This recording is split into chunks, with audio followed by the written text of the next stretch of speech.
పాడేరు నియోజకవర్గం నుంచి మన పార్టీ తరపున ఎన్నిక కాబడ్డ జెడ్పీటీసీలు ఎంపీటీసీలు అందరూ కూడా ఈరోజు అందరం కూడా ఇక్కడ కలవడం జరుగుతూ ఉంది.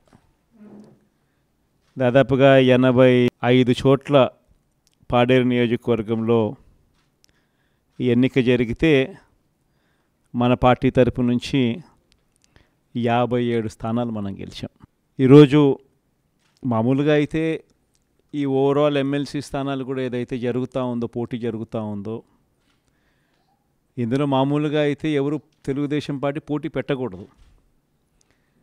నైతిక విలువలు ఉన్న ఏ పార్టీ అయినా పోటీ పెట్టకూడదు. ఎందుకంటే 600 చిల్లర స్థానాలు మనం గెలిచినాం.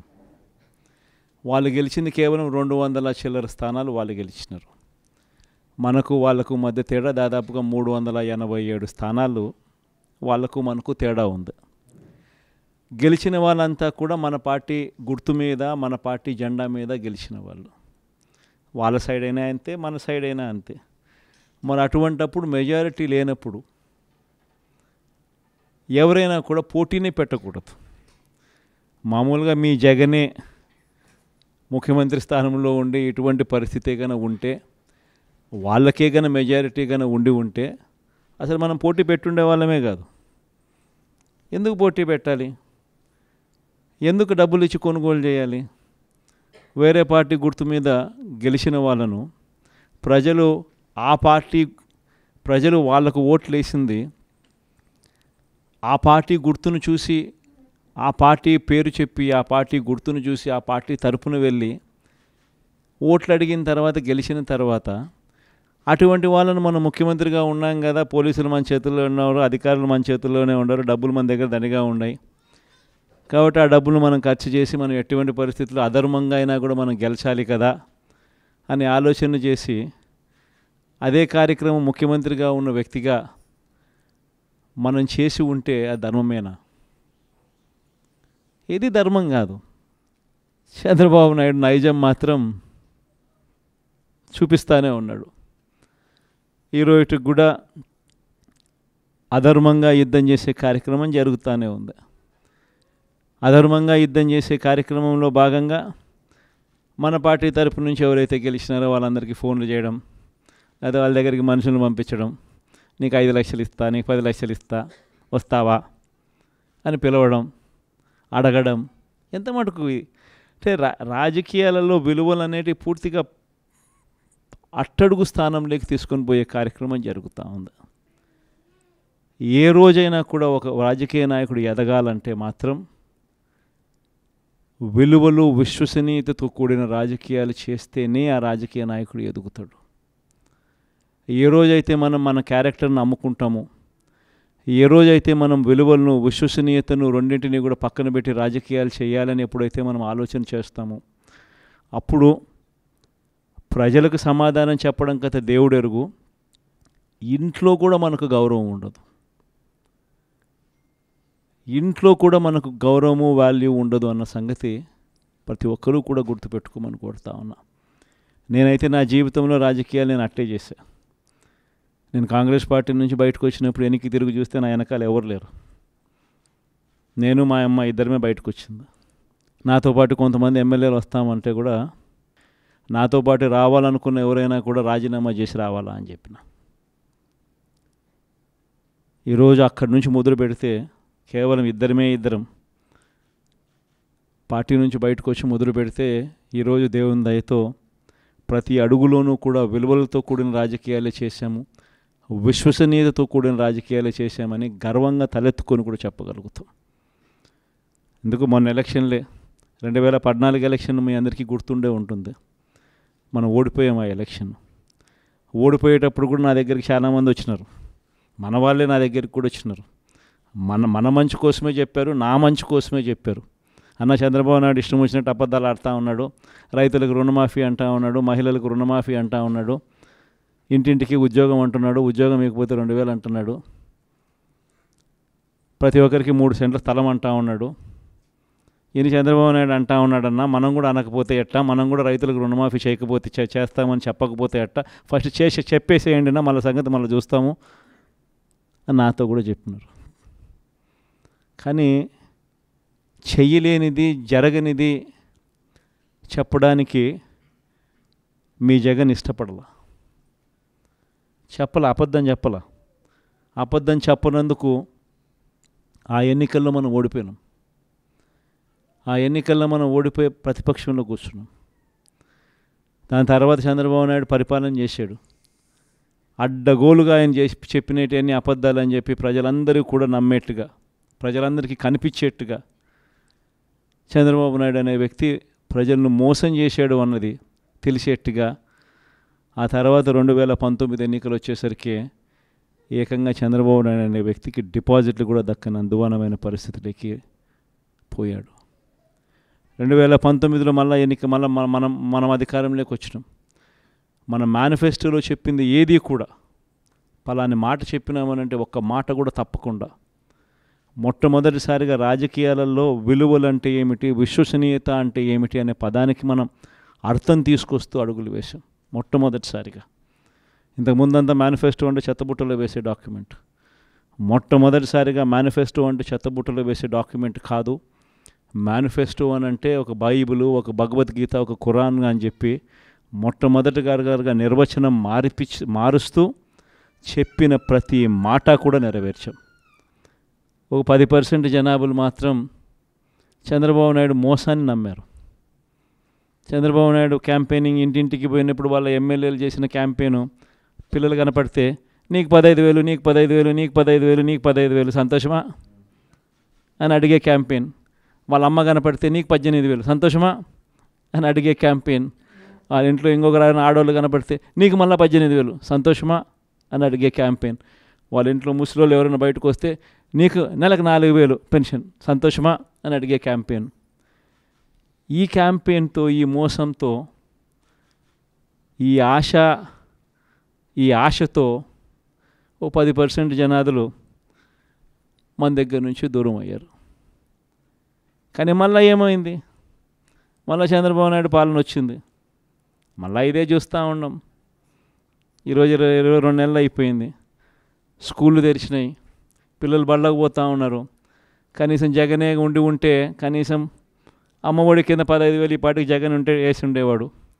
ఆ 15,000 బాయా, ఈయన నీకు 15,000, నీకు 15,000, నీకు 15,000 అని ఇస్తానని చెప్పి అది బాయా. వ్యవసాయ పనులు ముమ్మరంగా సాగుతూ ఉన్నాయి. జగనే ఉంటే రైతు భరోసా కింద 13,500 చేతిలో పడేది. జగనే ఉంటే చంద్రబాబు వచ్చాడు, 20,000 ఇస్తానన్నాడు. ఆ 13,500 బాయా, ఆ 20,000 బాయా. ఈరోజు రాష్ట్రంలో ఉన్న పరిస్థితి జగనే ఉంటే పెద్ద చదువులు చదువుతూ ఉన్న పిల్లలందరికీ పూర్తి ఫీజు రీయింబర్స్మెంట్ కింద ప్రతి త్రైమాసికం అయిపోతూనే ప్రతి 3 నెలలకు ఒకసారి, ఆ 3 నెలలు అయిపోయిన వెంటనే ఫీజులు జమ అయ్యేటి. ఇప్పుడు జనవరి, ఫిబ్రవరి, మార్చి త్రైమాసికానికి సంబంధించి ఫీజులు ఎగిరిపోయినాయి. మామూలుగా జగనే ఉండుంటే మేలో పడి ఉండేటివి.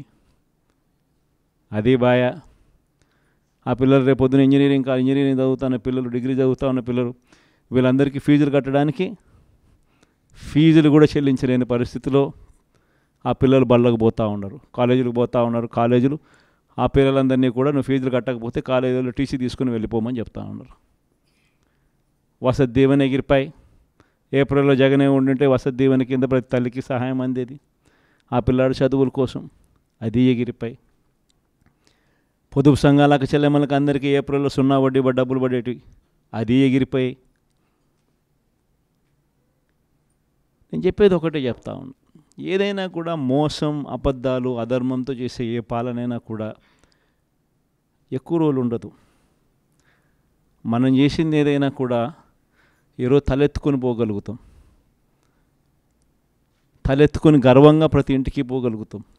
ఏదైనా కానీ మాట చెప్పింది జగన్ కాలంలో వైఎస్ఆర్ కాంగ్రెస్ ప్రభుత్వంలో చేసినాము అని చెప్పి గర్వంగా తలెత్తుకొని పోగలుగుతాం. అది మనకున్న సర్టిఫికెట్. కానీ ఇదే చంద్రబాబు నాయుడు మనుషులు, చంద్రబాబు నాయుడుకి సంబంధించిన లీడర్లు, చంద్రబాబు నాయుడుకి సంబంధించిన ఎంపీటీసీలు, చంద్రబాబు నాయుడుకి సంబంధించిన జెడ్పీటీసీలు ప్రజల్లోకి పోగలుగుతారా? ప్రజల్లోకి వాళ్ళు పోతే ఏమైందయ్యా సూపర్ 6, ఏమైందయ్యా సూపర్ 10లు, ఏమైందయ్యా నువ్వు ఇచ్చిన మాటలు అని చెప్పి అడిగితే సమాధానం చెప్పుకోలేని పరిస్థితుల్లోనే తన మొత్తం క్యాడర్ కూడా అయిపోతుంది. అది వాళ్ళకు మనకు ఉన్న తేడా. మీ అందరితో కూడా నేను ఒకటే చెప్తా ఉన్నా, మనము ప్రవర్తించే తీరు మార్గదర్శకంగా ఉండేట్టుగా, గొప్పగా ప్రజల్లోకి మనం నిలబడేట్టుగా మనం ప్రవర్తించే ప్రతి అడుగు కూడా మనం వేద్దాం. నా దగ్గర నుంచి మీ దగ్గర దాకా. తెలుగుదేశం పార్టీ చేస్తూ ఉన్న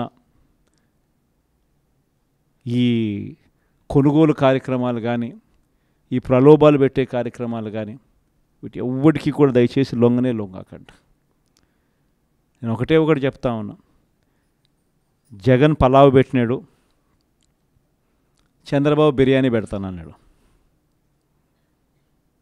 చంద్రబాబు నమ్మి ఓటేసినారు. బిర్యానీ బాయా పలావ్ బాయా లాస్ట్కు పస్తు పండుకోవాల్సిన పరిస్థితి.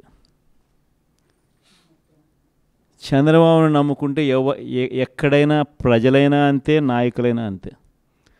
ఇంతకుముందు మన పార్టీ నుంచి 23 మంది ఎమ్మెల్యేలను తీసుకున్నారు, 3 ఎంపీలను తీసుకున్నారు. ఆ 23 మంది ఎమ్మెల్యేలలో ఎంతమంది టికెట్లు ఇచ్చినాడు? నాకు తెలిసి 3కి. ఆ 23 మంది ఎమ్మెల్యేలను తీసుకునేటప్పుడు ఒక్కొక్కరికి ఎంత ఇస్తామన్నాడు? ఒక్కొక్కరికి 20 కోట్లు. ఇచ్చింది ఎంత? అడ్వాన్సు. దాని తర్వాత వాళ్ళు ఆ పక్క పోయిన వాళ్ళు అందరూ అన్న మీ దగ్గరికి వచ్చేస్తామన్నా మేమంతా అని చెప్పి మళ్ళీ నాకు ఫోన్ చేసినారు. ప్రజల్లో ఒకసారి జారిపోయిన తర్వాత మళ్ళీ వెనక్కి వచ్చినారంటే ప్రజల్లో ఆ రెస్పెక్ట్ పోతుంది, ఆ విలువలు పోతాయి, ప్రజలు ఇచ్చే గౌరవం పోతుంది. కాబట్టి వాళ్ళని మనం కూడా తీసుకోలేకపోయినాం. వాళ్ళ రాజకీయ జీవితాలు ఏమైపోయినాయి? అందరూ సున్నాలు అయిపోయి ఇంట్లో కూర్చొని ఉండరు. ప్రతి ఒక్కరూ కూడా ఈ విషయాలన్నీ గుర్తుపెట్టుకోండి. రాజకీయాలలో ఎప్పుడు షార్ట్ కట్ ఉంటుంది, లాంగ్ కట్, దూరం దారి ఉంటుంది, షార్ట్ కట్ ఉంటుంది. షార్ట్ కట్ ఎప్పుడు తీసుకోవద్దండి. రాజకీయాలలో ఏ రోజైనా కూడా నిలబడాలి అని అంటే, ప్రజల మన్ననలు ఉండాలి అని అంటే, ప్రజల్లో గౌరవం ఉండాలి అని అంటే, కష్టమైనా కూడా మనం తీసుకునే దారి విలువలతో కూడిన దారి, విశ్వసనీయతతో కూడిన దారి తీసుకోవాలి. ఇదే నేను పాటిస్తాను. నేను మీ అందరి దగ్గర నుంచి కూడా ఇదే ఉండాలని ఆశిస్తాను. వైఎస్ఆర్సీపీ కార్యకర్త ఏదైనా కానీ ప్రజలు లేకపోతే కాలర్ ఎగరేసుకొని చెప్పాలి, పలాని మాట చెప్పినాం, పలాని మేము నెరవేర్చినాం అని చెప్పి. మాలో అబద్ధాలు ఉండవు, మాలో మోసాలు ఉండవు, మాలో కల్మషం ఉండదు అని చెప్పి. అది వైఎస్ఆర్సీపీ కార్యకర్త. ప్రతి ఒక్కరు ఇది గుర్తుపెట్టుకోమని కోరుతా ఉన్నాను. ఈ మన్యం ప్రాంతం స్పెషలీ, ట్రైబల్ ప్రాంతం స్పెషలీ ఎప్పుడూ కూడా నాకు తోడుగా ఉంది. పార్టీ స్థాపించిన రోజు నుంచి, మొట్టమొదటి రోజు నుంచి కూడా వెనక్కి తిరిగి చూస్తే ఎక్కడా కూడా ఈ ప్రాంతంలో మాత్రం 100% పక్క ఏది ఏ ప్రాంతం ఎటుపోయినా కానీ ఇక్కడ మాత్రం ప్రజలు మాత్రం, ఇక్కడ మాత్రం నాయకులు మాత్రం, ఇక్కడ మాత్రం ఉన్న వాళ్ళంతా మాత్రం 100% ఎప్పుడూ నాకు తోడుగానే ఉన్నారు. మీ ప్రేమలు, మీ ఆప్యాయతలు ఇదే మాదిరిగానే కొనసాగించమని చెప్పి కోరుతా ఉన్నా. కష్టకాలంలో ఉన్నప్పుడే ఇంకా మీ సహాయము, మీ సహకారము ఇంకా ఎక్కువ కావాలని అడుగుతా ఉన్నా. కష్టాల్లో ఉన్నప్పుడే మీరు ఇంకా గట్టిగా నిలబడాలి అని చెప్పి అడుగుతా ఉన్నా. 5 ఏళ్ళు కన్ను మూసుకుంటూ అయిపోతుంది. ఈ 5 ఏళ్ళ మన పోరాటంలో మీ సహాయ సహకారాలన్నీ కూడా మెండుగా ఉండాలని చెప్పి కోరుతూ, బొత్స సత్యనారాయణను మన పార్టీ తరపు నుంచి మనం ఎమ్మెల్సీ అభ్యర్థిగా మనం రంగంలోకి దింపుతా ఉన్నాం. అందరు ఎమ్మెల్యేలని పిలిచిన, మన ప్రాంతంలో ఉన్న అందరు కంటెస్ట్ చేసిన ఎమ్మెల్యేలను, ఎంపీలను అందరినీ కూడా పిలిచి ఎవరైతే బాగుంటుంది అని చెప్పి అందరి ముందర అందరినీ అడిగాం. అందరూ యునానిమస్గా ఈ ఎలక్షన్లో మారీచుల మాదిరి జరుగుతూ ఉన్న ఎలక్షన్ ఇది, శకుని పాచికల మాదిరి వేస్తూ ఉన్న ఎన్నికలు ఇవి. ఇటువంటి ఎన్నికల్లో మనకు బొత్స సత్యనారాయణ లాంటి కొంచెం ప్రొఫైల్ ఉన్నోడు, కొంచెం స్టేచర్ ఉన్నోడు, కొంచెం గట్టిగా నిలబడగలిగినోడు, మోటుకోగలిగినోడు, ఇటువంటి వ్యక్తులు ఉంటేనే మనం ఎన్నికలను చేయగలుగుతాము. మనం అందరం కలిసికట్టుగా మొత్తం జిల్లా మొత్తం ఏకం కావాలని అంటే అటువంటి వ్యక్తి అయితేనే బాగుంటుంది అని చెప్పి అందరి నోట్లో నుంచి వచ్చిన మాట. అందరి నోట్లో నుంచి వచ్చిన ఆ మాట ప్రకారము మనం కూడా నిజంగానే ఇటువంటి కష్టకాల పరిస్థితులు, ఎందుకంటే కష్టం లేనప్పుడు అధికారంలో మనం ఉన్నప్పుడు ఎవరిని కావాలంటే వాళ్ళను పలానోడు ఎమ్మెల్సీ అంటే పలానా ఎమ్మెల్సీ అని సంతకం పెట్టేసి నేను ఇక్కడి నుంచి పంపించేసేస్తే ఆ ఎమ్మెల్సీ కింద వాళ్ళు ఎన్నికైపోయే పరిస్థితి. కానీ ప్రతిపక్షంలో ఉన్నప్పుడు స్పెషల్లీ చంద్రబాబు నాయుడు లాంటి అన్యాయస్తులతో మనం యుద్ధం చేస్తూ ఉన్నప్పుడు మాత్రం ప్రతిపక్షంలో మనం ఉన్నాం కాబట్టి మనం గట్టిగా మోట్టుకోగలిగిన కెపాసిటీ ఉన్న నాయకుడిని మనం ముందర పెడితేనే మనకు అడ్వాంటేజ్గా ఉంటుంది. కాన్ఫిడెన్స్ నింపగలుగుతాడు, మన వాళ్ళకు కూడా తోడుగా గట్టిగా నిలబడగలుగుతాడు. ప్రతిపక్షంలో ఉన్నప్పుడు కూడా విలువలతో కూడిన రాజకీయాల మీదనే ఎక్కువగా ఫోకస్ పెడుతూ మీ అందరూ కూడా బొత్స సత్యనారాయణ కూడా అదే మాదిరిగానే సహకరించాలని మనస్ఫూర్తిగా మీ అందరికీ కూడా విజ్ఞప్తి చేస్తూ ఉన్నాను.